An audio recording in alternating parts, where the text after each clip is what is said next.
જંબુસર તાલુકાની સરકારી પ્રાથમિક શાળાઓમાં લાંબા સમયથી ચાલી રહેલી શિક્ષકોની અછતને પગલે આજે પ્રાંત અધિકારીને લેખિત આવેદનપત્ર પાઠવી તાત્કાલિક નવી નિમણૂકો કરવાની માંગ કરવામાં આવી છે।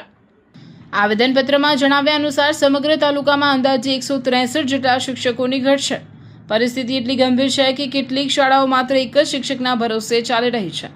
આ એક જ શિક્ષકને શિક્ષણની સાથે વહીવટી કામગીરી, સરકારી બેઠકો અને તાલીમમાં જવું પડતું હોવાથી ઘણીવાર શાળાઓ બંધ રાખવાની નોબત આવે છે, જેના કારણે ગરીબ અને મધ્યમ વર્ગના વિદ્યાર્થીઓનું શિક્ષણ સંપૂર્ણપણે ખોરવાઈ રહ્યું છે। ગુણવત્તાસભર શિક્ષણના દાવાઓ વચ્ચે સર્જાયેલી આ વાસ્તવિક સ્થિતિ અંગે ગ્રામજનો અને સામાજિક આગેવાનોમાં ભારે રોષ છે।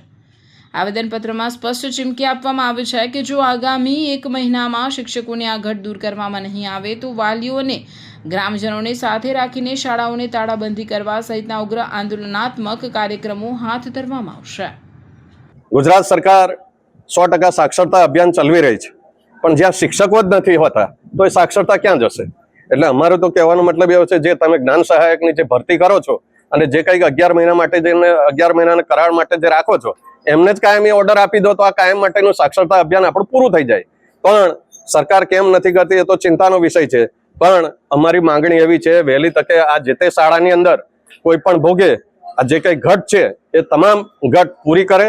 અમુક શાળાની અંદર એક શિક્ષકો હોય છે, એ એન પ્રકારે કોઈ માહિતી આપવા માટે કે કોઈ તાલુકા કક્ષાએ આવતા હોય છે, તો એવી શાળાઓની અંદર એક જ શિક્ષક હોય એટલે શાળા બંધ થઈ જાય છે। તો એવી શિક્ષકોની અંદર જે ઘટ છે એવી તમામ શાળાઓની અંદર ખરેખર આ 1 મહિનાની અંદર જ્ઞાન સહાયક હોય કે તમે શિક્ષકોની જે કંઈક ભરતી કરતા હોય કરો અને કોઈ પણ ભોગે સાક્ષરતા અભિયાન પૂર્ણ કરો। ભરતી ના થાય તો શું? ભરતી નહીં થાય 1 મહિનાનું મેં મુદત આપું છું કે 1 મહિનાની અંદર જ્ઞાન સહાયક કે શિક્ષકની ભરતી નહીં થાય તો એવી શાળાઓ જે હશે જ્યાં શિક્ષકો એક જ હશે એવી શાળાઓને તાળાબંધી કરવાની અમારી ફરજ પડશે।